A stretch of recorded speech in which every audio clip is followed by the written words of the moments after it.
күніме.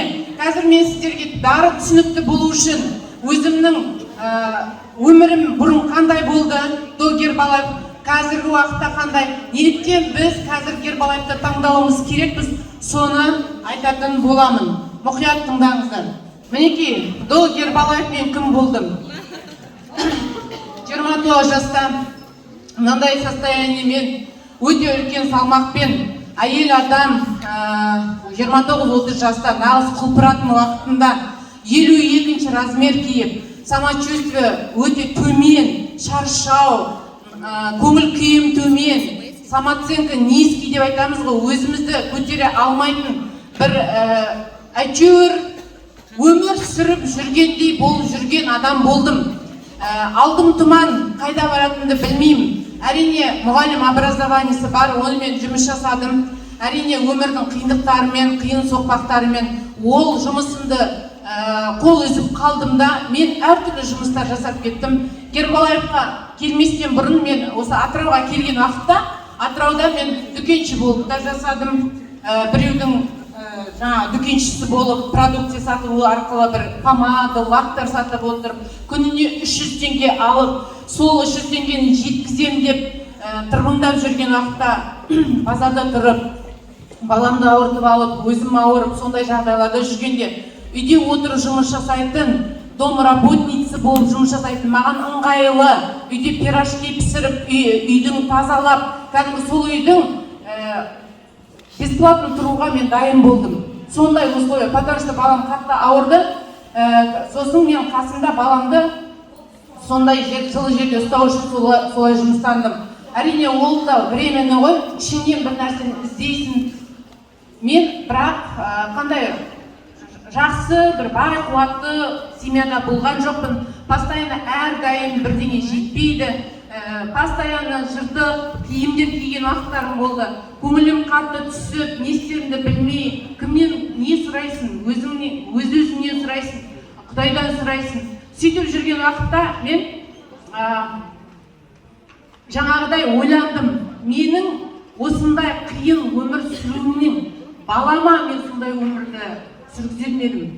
Балам өсіп келе жатыр. Балама мен не көрсететін едім. Менің өмірімді, осындай қиын өмірімді балам сүргізе бергім келмейді. Сондықтан мен істен мотивацияны балама қойдым. Содан кейін күш-жігерім барымды өзімде алға қарай ұмтылып, әрдайым бір нәрсе іздеумен болдым. Сөйтіп Гербалаев компаниясына ең бірінші артық салмақтан құтылу үшін келген уақытта мінекей керемет нәтиже. Дальше бастайыншы. Консультантым Жанар Қайырлиева менімен мықты жұмыс жасап, қалай бір нақты бір точкасын қойып, әр сөзімді капризный клиент болдым, өте көптеген сұрақтар қоятын болдым. Соған кәдімгідей шыдамдылықпен, сабырлықпен жауап бере білген Жанарға рахмет айтамын. Осындай нәтиже қазір 180 градусқа өмірімді өзгерткен. Мінекей осындай ары қарай. Міне нәтиже қазіргі уақытта көріп тұрсыздар, жасым 46-да, 29 жаста қандай состояние болдым, 46-да қандаймын, өздеріңіздің көз алдарыңызда. Және де менің мотиваторым ішімнен мен постоянно ойлайтын болдым. Мен әдемі болғым келеді, және де бай қуатты болғым келеді. Бірақ өмірде бір бизнес ашайын десең, оған ақша жоқ, әр нәрсеге қорқынышпен қарайтын болды. Үкіметтің жұмысы, ол үкіметтің жұмысы зарплаты да. Мен зарплатпен шектелу дегенді емес, мен одан да үлкен бір жақсы нәрсені іштей іздеймін. Бірақ оны қайдан табады мен білмеймін. Дальше. Успешный человек меняет себя, остальных меняет жизнь дейді ғой.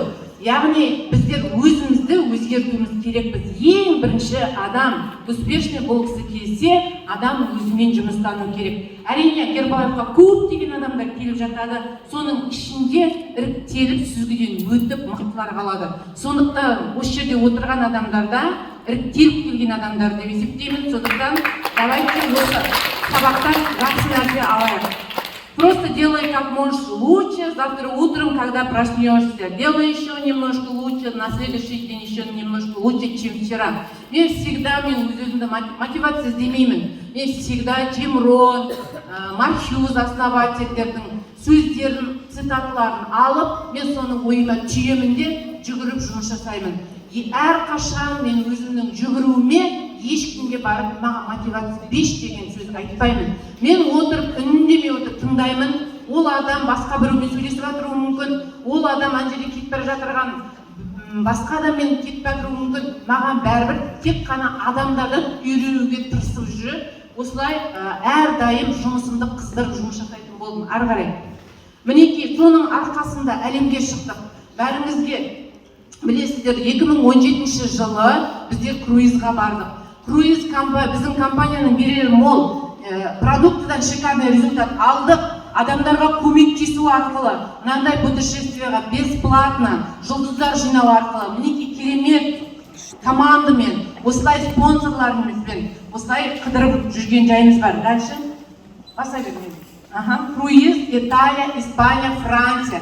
Өте керемет мемлекеттерді араладық. Ол жерге барғанда мен действительно өз-өзіме қаншалықты қиындықты жеңдім.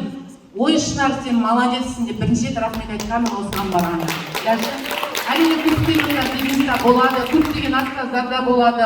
Оның бәріне сынбай мықты болу керек, өйткені біздің балдарымыздың болашағы үшін. Мінекей менің командамда, спонсорларым бәріміз каникулға ыстық көлге барып, қыдырып, бала-шағаларымыздың бақытты жүздерін көріп, олардың рахаттанып, бізбен бірге демалғандарын көріп, біз одан сайын жұмыс жасағымыз келеді. Әр адам өзіне мотивация таба алады.